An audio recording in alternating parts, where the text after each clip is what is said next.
بسم الله الرحمن الرحيم. حبيبي الغاليين، عاملين ايه؟ يا رب تكونوا بخير وصحه وسعاده. وهنا امبارح بقى طبعا كنت عند والدتي، بسم الله الرحمن الرحيم، فجيت بقى لقيتهم ايه لايقين، مش لاقيين اي حاجه ياكلوها، وبصراحه يعني البيت فاضي خالص، فقلت بقى ايه النهارده اعمل لهم اكله حلوه ان شاء الله ونعملها سوا مع بعض. اول حاجه فص ثوم،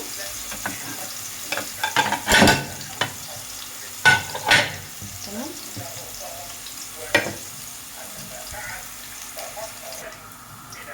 طبعا بقى انا جبت كبد وقوانص. اول حاجه عملتها ايه، طلعت القلوب، نضفتها كويس، فتحتها كده نضفتها عشان هي بتاخد سوا الاول. بسم الله.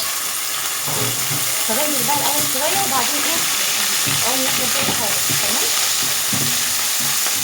بس خلي بالك بقى لانها بتفرقع.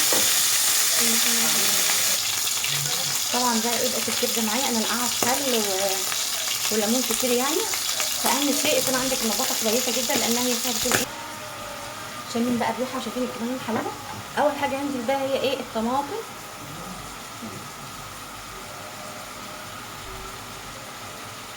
خلاص، لان الحاجات دي كلها انا عاوزاها تكون في الاواخر عشان ايه، يديك كده طعم وقرمشه وتبقى حلوه يعني، تمام.